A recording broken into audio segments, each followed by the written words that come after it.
to deliver your message and understand that in delivering your message is going to deliver others, but God will deliver you.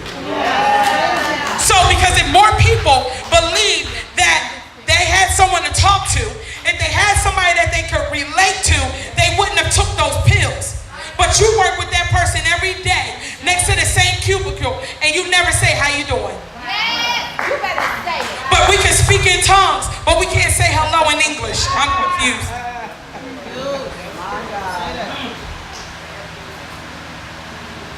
So why not? The battle in our mind is so serious. You have to understand, we as an African American or black culture, we endure a lot. Since ancestry, those are facts. But now we see murders and we see crime on a day in and a day out. And there's no therapy for us that's offered. So what happens is we just keep pushing it, keep pressing it. And they say we become desensitized. But what happens when you keep pushing something and pushing something and pushing something, it begins to what? Explode. And so that's why I need to be able to know that I can talk to you. I need to be able to say to you, this is what I'm doing in my business. Can you help me? And I need to know that you're not trying to steal my idea.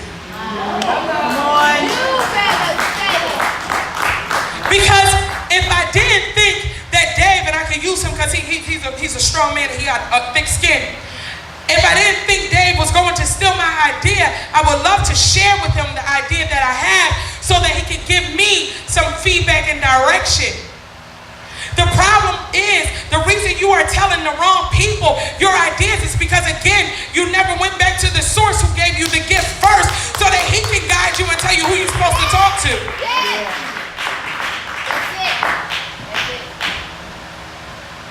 I can't stand when people say, you know, you should be doing this, you should be here, you should be a millionaire, you should, but you broke. How you gonna tell me where I should be?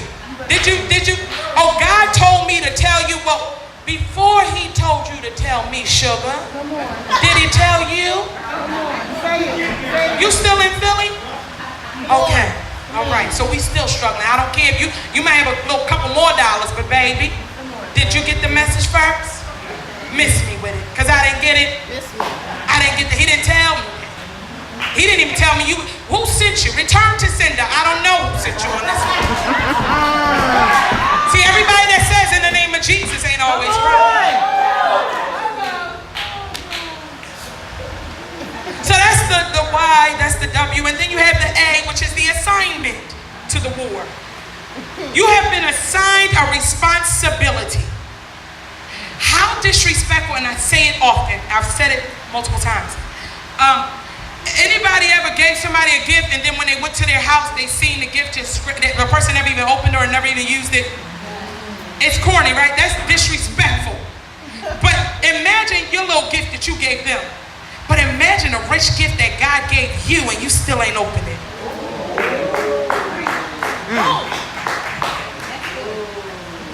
So what? You got a job. So, but are you operating in your gift? Because it's your gift that will make room. That's why you're still in your same cubicle. Because you're not operating in your gift. But you are operating in the spirit of complaining. You love to complain in the break room about how this job don't pay you no money. How you just got paid at 6 a.m. and you broke by 10 a.m. But you won't take a chance on God who gave you the gift. You have an assignment and a responsibility. And it's very disrespectful to your parent when they give you something to use and they go in your bedroom and they find it crumbled up underneath your bed like you don't even appreciate what I gave you. But then you get mad when you see somebody else doing something else that you thought you were supposed to be doing. But you didn't even want to use what I gave you in the first place. Operating your own assignment, you wouldn't have to worry about what somebody else was doing. You don't, let me tell you something. When you operating in your assignment, you don't even have time to worry about what other people are doing. Because when you're not operating in your assignment, you're very busy. But when you're operating in your assignment, you become, tell me, what am I saying? You start to produce things. It's no longer busy, it's productivity.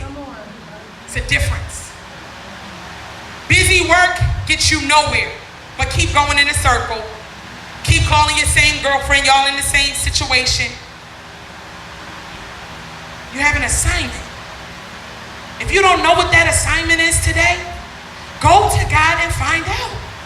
See, God is a gentleman. He's not disrespectful, so he will not be rude when you're talking. He won't interject. He'll wait till you're finished, but you don't even know when to shut up. You got to learn to shut the hell up because you're inviting the hell in your own life. Because you're speaking things to people who the enemy has sent on your behalf to attack you anyway. But you don't have no discernment because you're not operating in your gift. My God. You want to start that business? Start it. Oh, I got to wait until my income tax, you're going to keep waiting because when your income tax comes, you're going to have another problem you got to fix. Do it now. Do it now. The R in war is resilience. Where's Bam Bam? Come here, Bam. Can I use you for a second? Bam, now I'm dead serious. Turn the cameras off, because if you hit me in this little act that we about to do, everybody put the cameras down, okay? I'm dead. Sugar face, I love you, but he gonna catch one on the chin. Now I'm gonna run the other way, but he got to catch one. So, resilient. Now, in order to be resilient to something like flame retarded or something, you have to have been tried in that area. In order for them to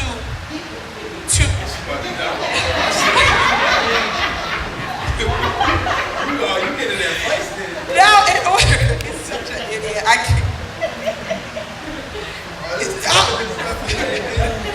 In order to be like flame retarded or resilient, they have to try that clothing. So your hair, some of us, not me anymore, praise God, I've been free from the weaves, but some of us, your hair will say flame retarded. It's resistant to the flames. It won't catch on fire. But in order for it to be that, it had to be tried. They have to try it through the fire. They have to try it and see if it's going to work before I put it on your head and whoop. You understand? What they used to say in Fire Marshal Bill? Okay? It's fire. So they have to try it. So, in order to be resilient to go into the war, you have to have gone through enough battles that now when the blow comes, you're resilient to it, you can still stand.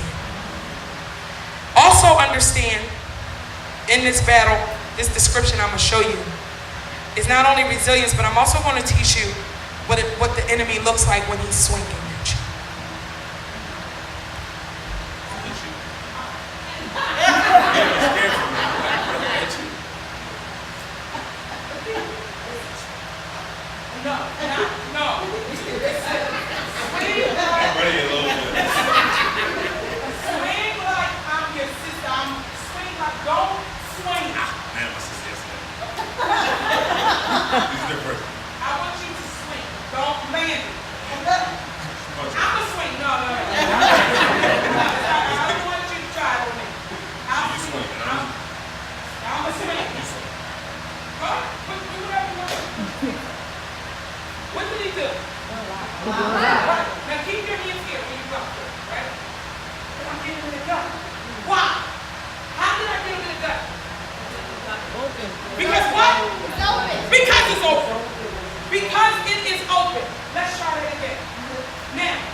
He doesn't swing in areas that you're guarded.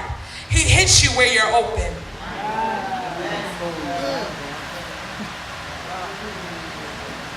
Take a moment and suck that in. What areas are you still open in? There's certain areas that you just know, oh, that ain't gonna bother me because I'm good, but there's that other area that you're insecure in. I hope she don't talk about that. I I hope they don't speak on that because that's my area of insecurity. That's the area I'm opening. I'm okay with my finances here. I'm okay with that, but my marriage ain't so strong, so I'm gonna swing there.